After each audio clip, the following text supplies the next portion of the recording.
तक आपके सत्ताधारी दल के एक महत्वपूर्ण देखिए सिर्फ सत्ताधारी दल के वो मंत्री के रूप में नहीं थे, वो अंतिम व्यक्ति की आवाज़ के रूप में जाने जाते थे और इस तरह से उनका जाना हम लोगों के लिए बहुत दुखद है। वो लगातार संघर्ष करते रहे, मंत्री बनने के बाद कोरोना में लगातार लोगों के बीच रहे और नतीजा ये हुआ कि उनको कोरोना हुआ।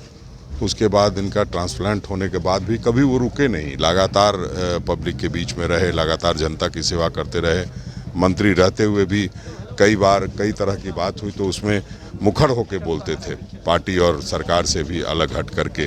तो यही उनकी विशेषता थी और जो आम लोग थे उनके लिए बहुत सहज सरल व्यक्ति माने जाते थे। विस्थापितों की लड़ाई लंबी लड़ी, तो निश्चित रूप से उनके जो भरपाई है निकट भविष्य में संभव नहीं है। मैंने कहा है ना कि ये राज्य के लिए नहीं बल्कि देश में बहुत बड़ी क्षति है और ख़ास करके शिक्षा जगत में बहुत बड़ा लॉस है। वो कमी कभी हम लोग पूरा नहीं कर पाएंगे। वो हमारे अभिभावक थे और जब मैं पहली बार चुनाव जीता था तो हमारे बगल में वो रहते थे। शून्यकाल 4 बजे भोर में होता था। मेरे मतलब नॉक करके हमें उठाना और हाथ पकड़ के विधानसभा ले जाना और शून्यकाल डलवाना, ये दर्शाता था कि वो कितना मतलब हमें मानते थे। वो आज हमारे बीच नहीं है। आपने देखा होगा बजट सत्र में सबसे पहला कुछ तुम लोग जवान हो लेकिन तुमसे पहले हम आ जाते हैं। जी जी जी जी ये कहते भी थे। और बजट सत्र में सबसे पहला क्वेश्चन मेरा ही था। उर्दू को लेकर कुछ सवाल थे। बीमार है वो।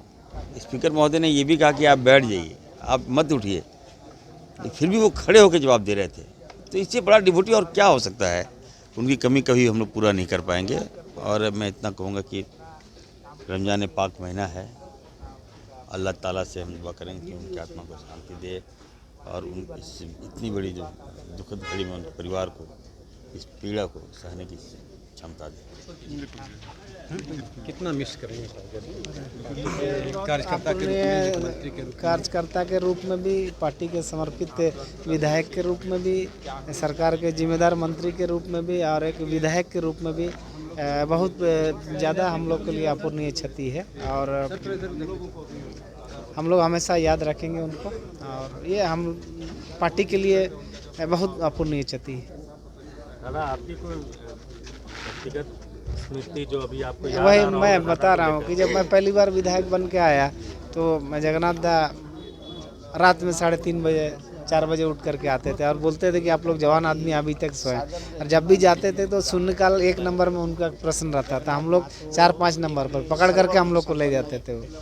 माना जाता है कि पार्टी लाइन से ऊपर उठ के एकदम वो जननायक था वो लोगों के लिए। कोई भी समस्या मंत्री बनने के बाद भी हम लोग लाए तो उसका इमीडिएट जो है ना समाधान करने का उन्होंने प्रयास किया।